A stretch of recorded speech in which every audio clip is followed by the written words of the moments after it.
ఇక్కడ ఒక్కటేనండి, బాధితులకు న్యాయం జరగాలి అంతే.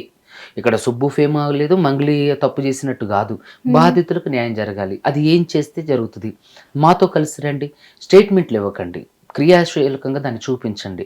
నేనే ఒప్పుకుంటా. నేను మీ మీద, మీ తమ్ముడి మీద, అందరి మీద పెట్టిన కేసులు అన్ని విత్డ్రా చేపిస్తా.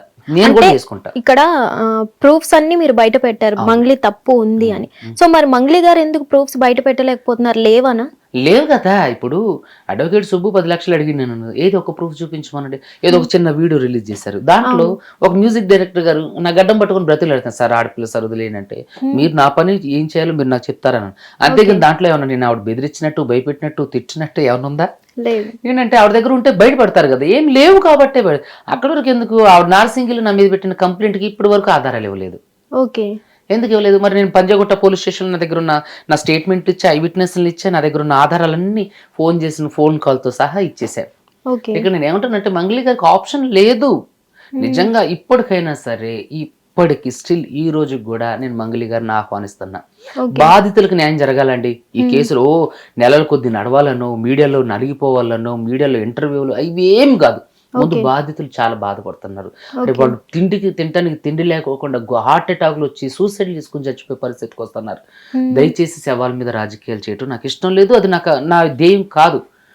బాధితులకు న్యాయం జరగాలి. ఇప్పుడు మొన్నటి వరకు నా వరకు వచ్చిన వాళ్ళకి జరిగితే చాలు అనుకున్నా. కానీ ఈరోజు ఖచ్చితంగా తెలుగు 2 రాష్ట్రాల్లోనే కాకుండా కర్ణాటకలో ఉన్న వాళ్ళకి కూడా న్యాయం జరగాలి. అప్పటి వరకు కూడా నేను పోరాటం చేస్తా. మంగ్లీ గారు వస్తే అది ఇంకా కొంచెం త్వరగా అవుతుంది. ఏది ఆవిడ ఏ తప్పు లేకపోతే ఇలా నాంచుకుంటూ వెళ్తే ఇంకా చాలా దూరం వెళ్ళడానికి మేము ఎక్కడ వెనకాడం. అంటే మంగ్లీ గారు స్టార్టింగ్ లో ఒక 2 టైమ్స్ ప్రెస్ మీట్ పెట్టారు, మాట్లాడారు మీడియా ముందు. ఇప్పుడు ఎందుకు ఆమె అసలు బయటికి రావడం లేదంటారు? అంతే కదా, నాకు కూడా క్వశ్చన్ మార్క్. ఆవిడ డిఫెన్స్ చేసుకోవడానికి ఎందుకు రావట్లేదు? ఎందుకంటే ఆవిడ దగ్గర ఏ ఆధారాలు లేవు కాబట్టి. ఎవడో ఒక కొత్త ఏమన్నా వీటికి వచ్చి ప్రెస్ మీట్ పెట్టించారు. అసలు అతనికి ఎవరు మేనేజర్ అట, అతనికి ఏంటి సంబంధం? అతనికి అన్ని తెలిసే జరుగుతాయా? అతను వచ్చి స్టేట్మెంట్లు ఇస్తారు, మంగ్లీ మేడంకు దీనికి ఎటు ఆడేవాడు చెప్పడానికి, అడికి ఏం తెలుసు? అతను ఏమన్నా మొత్తం ట్రాన్సాక్షన్లో ఉండా? అయితే అతని మీద కూడా కేసు ఫైల్ చేయాలి మేము ఇక. ఎందుకంటే అతను రూఢీపరుస్తుండు. తన స్టేట్మెంట్ పాస్ చేస్తానంటే తనకి ఇందులో సంబంధం ఉన్నట్టే కదా. సో అలాంటప్పుడు అతని మీద కూడా కేసు ఫైల్ చేయాలి మేము. ఎందుకంటే తను కూడా ఎంక్వైరీలో లాగితే తనకు అసలు అతను ఏ ధైర్యంతో ఏం చూసిండు, ఏం చేసిండు, ఎక్కడుండని చెప్పి ఆ స్టేట్మెంట్లు పాస్ చేయగలడు.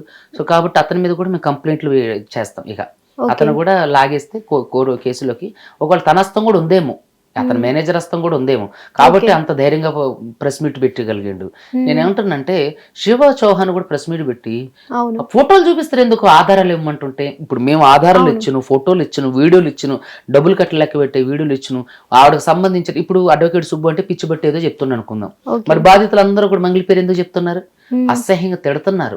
అంటే వాళ్ళందరికీ మీరు ఒక స్క్రిప్ట్ ఇచ్చారంట, అందరూ కలిసి మంగ్లీ పేరే చెప్పండి అని.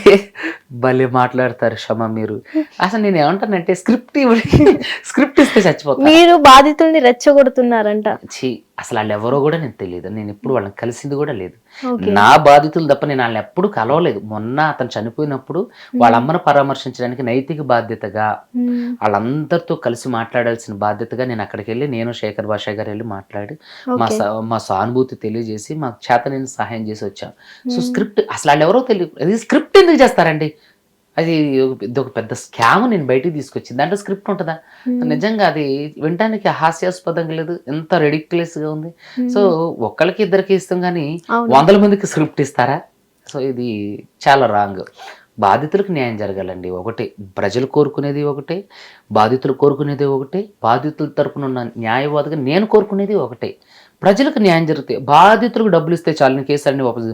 రూపాయి తిన్న దగ్గర 30 ఇచ్చేయండి, చాలా వరకు చావులు ఆగిపోతాయి. ఇంకా ఇది ప్రారంభం, ఇంకెంత దూరం వెళ్తుందో ఇది. దయచేసి మంగ్లీ గారికి నేను చెప్పేది ఒకటే, దయచేసి రండి, బాధితుల తరపున నించోండి, స్టేట్మెంట్లు ఇవ్వద్దు, క్రియాశీలకంగా మీరు చూపించండి. లేకపోతే పరిణామం చాలా తీవ్రంగా ఉంటుంది. ఇది రాష్ట్ర స్థాయిలో ఉద్రిక్తం చేస్తాం ఖచ్చితంగా. నాకు తెలిసి ప్రభుత్వాలకు తెలిసినా సరే మరి ఎందుకు దీని గురించి స్పందించట్లేదు అనేది నాకు అగమ్యగోచరంగా ఉంది. ఇప్పుడు ప్రతిపక్షాలు కూడా దీని గురించి ఎక్కడ పెదవి విప్పటం లేదు. అంటే ఏంటి దీంట్లోని ఆంతర్యం ఏంటి? ఇక్కడ నేనేమంటానంటే అక్కడ చూస్తేనే మంగ్లీ పోలీసులను కూడా ప్రభావితం చేసి మాకు డ్రంక్ అండ్ డ్రైవ్ టెస్టులు, బ్రీత్ అనలైజర్ టెస్టులు పెట్టిస్తుంది. మేము తలుచుకుంటే మేము ఏం చేయలేకపోతున్నాం. అరే ఇంతమంది బాధితులు ఉన్నారు, 9 మృతుల సంఖ్య 9కి చేరిందని చెప్తున్నారు. ఇంతమంది అక్కడికి వెళ్తే వాళ్ళ ఇల్లు తగలెట్టేశారు, బ్రహ్మవత్ మధుది బాలాజీ నాయక్ ఇల్లు తగలెట్టేశారు. మరి ఇంత జరుగుతున్నా మరి ఎందుకు ప్రభుత్వాలు నిమ్మకు నీరెత్తినట్టునే నాకు అర్థం కావట్లేదు. ఎందుకంటే సీఎం రేవంత్ రెడ్డి గారు అంటే నాకు చాలా అభిమానం, ఆయన వెంటనే ప్రతి విషయం మీద స్పందిస్తారు. మరి దీని మీద ఎందుకని ఇంతవరకు కూడా కనీసం స్టేట్మెంట్ కూడా పాస్ చేయలేదు అనేది నా అభిప్రాయం. అందుకనే సీఎం రేవంత్ రెడ్డి గారిని కలవడానికి ఆయన అపాయింట్మెంట్ కోసం వెళ్తున్నాను. ఈ యాజ్ ఎర్లీ యాజ్ పాసిబుల్ ఖచ్చితంగా దీంట్లో ఒక అంటే ఏదో ఒక కొలికి తీసుకొస్తాం. ఖచ్చితంగా అడ్వకేట్ సుబ్బు వదిలిపెట్టడం. రమావత్ మధు ట్రాప్ చేశారు అని అంటున్నారు, ఇది ఎంతవరకు వాస్తవం? రమావత్ మధుని ఎందుకు ట్రాప్ చేస్తారు? ట్రాప్ చేసడం అంటే ఏంటి? ఇప్పుడు ఒక అమ్మాయినో లేదంటే ఒక సెలబ్రిటీనో ఇంకొకరిని ట్రాప్ చేస్తారు. రమావత్ మధుని ఎట్లా ట్రాప్ చేస్తారు? ఎవడాడు అసలు? ఆడేమన్నా పెద్ద హీరోనా, లేకపోతే ఏమన్నా దేశాన్ని ఉద్ధరించినోడు? ఆడు పెద్ద ఫైనాన్షియల్ ఫ్రాడ్ గాడు, 100 మంది ఉసురు పోసుకున్నాడు. వాడిని ఎట్లా ట్రాప్ చేస్తారు? అది అసలు ఆమోదయోగ్యం కాని మాట. అంటే నిన్న మనకి శివ చౌహాన్ ఎవరైతే ఉన్నారో మంగ్లీ బ్రదర్ నిన్న ప్రెస్ మీట్ పెట్టడం జరిగింది, మాట్లాడడం జరిగింది. అసలు అతని మాటలో ఎంతవరకు నిజం ఉందంటారు? ఒక్క మాటలో చెప్పాలంటే that was all credit goes to Mangli గారు. అంటే నోట్లు లెక్క పెట్టే ఫేసా? నోట్లు లెక్క పెట్టలేని ఫేస్ గానీ ప్రెస్ మీట్ లో మాట్లాడే ఫేసా? అదే కదా. మొత్తం స్క్రిప్ట్ చదవద్దు శివ, స్క్రిప్ట్ చదవద్దు నాన్న, ఉన్నది వాస్తవం మాట్లాడు. అంటే మీరు నవ్వుతున్నారు కాబట్టి నాకు నవ్వు వస్తుంది. స్క్రిప్ట్ చదవద్దు, ఉన్నది ఉన్నట్టుగా వాస్తవాన్ని తెలియజేయి. ఎందుకు ఫోటోలు తీసుకొస్తాను, ఆధారాలు తీసుకురా. మీకు అతనికి సంబంధం లేదన్నప్పుడు అతను ఏం చెప్తారు? ఆ రోజే మాకు పరిచయం అని అంటాడు. అంతకుముందు అభిషేక్ నాయక్ చేసే దాంట్లో ఇంకొక రోజు అని చెప్తారు. ఎవరన్నా స్లిప్పర్లు వేసుకుని వెళ్తారా ఫంక్షన్కి వాటికి? ఇంకోటి ఏంటంటే ఎక్కడ NH65 హైవే, ఎక్కడ దేవరకొండ, ఎక్కడ మిర్యాల కూడా వెళ్ళే దారిలో వాళ్ళ ఇండ్లు ఉంటే ఆగాడు. దేవరకొండ వెళ్ళి మళ్ళీ ఇట్లా హైదరాబాద్ వస్తారా? మిర్యాలగూడ నుంచి దేవరకొండ వెళ్ళి అంటే ట్రయాంగిల్ షేప్లో వస్తారా? వెళ్ళే దారిలో నది నిజంగా చెప్పడానికైనా సరే అతనికి అంటే బుద్ధి లేకపోయినా వినడానికైనా మనకు బుద్ధి ఉండాలి. అసలు ఎంత భలే విచిత్రంగా హాస్యాస్పదంగా జనాలు పిచ్చివాళ్ళు వెర్రివాళ్ళు అన్నట్టుగా నోటికి ఏది వస్తే అది అన్ని తప్పు తడక అన్ని అబద్ధాలు చెప్పేస్తే అలా. దానికి ఒక ప్రూఫ్ చూపించు.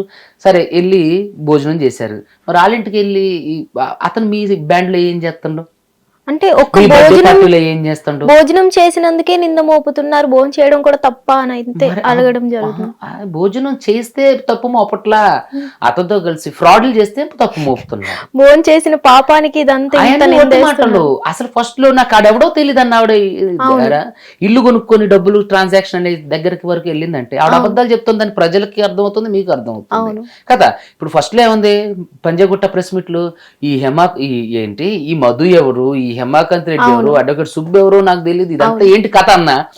డబ్బులు ట్రాన్సాక్షన్స్ ఎట్లా జరిగినాయి? How it is possible? మీ తమ్ముడు శివ ఎవరైతే ఉండో ప్రధాన నిందితుడితో ఎందుకు తిరిగిండు? సరే మీ తమ్ముడు ఓన్లీ ఫంక్షన్ ఇనాగురేషన్కి వెళ్ళిండు, మరి బాధితులతో ఎందుకు తిరిగిండు? అటు గుళ్ళకి గోపురాలకి మందు తాగటానికి మంగ్లీ తిరగలేదు కదా. మంగ్లీ వాళ్ళ తమ్ముడు అంటే మంగ్లీ వాళ్ళ మేనేజర్. మంగ్లీ ఇప్పుడు ఇరాన్ లో ఇక్కడ యుద్ధం జరుగుతుందంటే ఇండియాలో తెలిసింది, మంగ్లీ వాళ్ళ ఇంట్లో ఏం జరుగుతుందో మంగ్లీ వాళ్ళ తమ్ముడు ఎక్కడ ఉండో తెలియదా కదా. ఎక్కడుండో, అరే నువ్వు ఎక్కడికి వెళ్ళినరా తమ్మి, ఏడున్నూరా, ఎవరితో నన్ను అడగ తెలుస్తుంది కదా. ఈ విషయం ఆవిడకు 2025 అంటే నాకు తెలిసి ఎప్పుడో తెలిసి నిజంగా మీరు తప్పు చేయలేదు, మీకు తెలిసినప్పుడే మీ దృష్టికి 2025లోనే వీళ్ళు ఫ్రాడ్ చేస్తున్నారని తెలిసినప్పుడే మరి ఎందుకు వాళ్ళందరి మీద కేసు పెట్టలా? బాధితుల తరపున పోరాడుతున్న అడ్వకేట్ సుబ్బు మీద కేసు పెట్టాల్సిన అవసరం ఉంది. ప్రజలందరూ అడుగుతున్నారు, ఉమ్మేస్తున్నారు. దీనికి సమాధానం మరి ఎందుకు చెప్పట్లా? ఏ ప్రెస్ మీట్కి వచ్చినా వాళ్ళు స్క్రిప్ట్ లో ఉన్నది చెప్తున్నారు కానీ అడ్వకేట్ సుబ్బు మీద ఎందుకు కేసు పెట్టారు, నిందితుల మీద ఎందుకు కేసు పెట్టలేదు అని అడిగితే దానికి ఎవరు సమాధానం చెప్పట్లా. దానికి క్వశ్చన్స్ కి ఆన్సర్ కూడా రావట్లేదు. హిట్ టీవీ యాప్, ఇందులో short news, live news, entertainment shows, movies, digital magazines తో పాటు మీ జిల్లా వార్తలను కూడా ఫ్రీగా చూడొచ్చు. ఇంకెందుకు ఆలస్యం, వెంటనే హిట్ టీవీ యాప్ ని డౌన్లోడ్ చేసుకుని ఫ్రీగా ఎంటర్టైన్మెంట్ పొందండి. Hit TV app. Hit TV app. Please download hit TV app. Hit TV app ని ఫ్రీగా డౌన్లోడ్ చేసుకుని ఎంజాయ్ చేయండి. మీకు నచ్చిన ఎంటర్టైన్మెంట్ కోసం హిట్ టీవీ యాప్ ని ఫ్రీగా డౌన్లోడ్ చేసుకుని ఎంజాయ్ చేయండి. హిట్ టీవీ యాప్ ని డౌన్లోడ్ చేసుకుని ఆస్వాదించండి, ఆశీర్వదించండి. ఇంతమంది సెలబ్రిటీలు హిట్ టీవీ యాప్ ని డౌన్లోడ్ చేసుకోండి అని చెప్తున్నారంటే ఎంత మంచి యాప్ ఆలోచించండి. అమెరికా అమెరికా అమెరికా అమెరికాలో చదవాలనుకునే వాళ్ళకి విశ్వసనీయమైన పేరు మన శౌర్య consultancy. UK Law 1 Year Masters. UK Law 1 Year Masters. 2 years work permit up to 5 years visa. Contact Saurya Consultancy. Contact 89851 89851.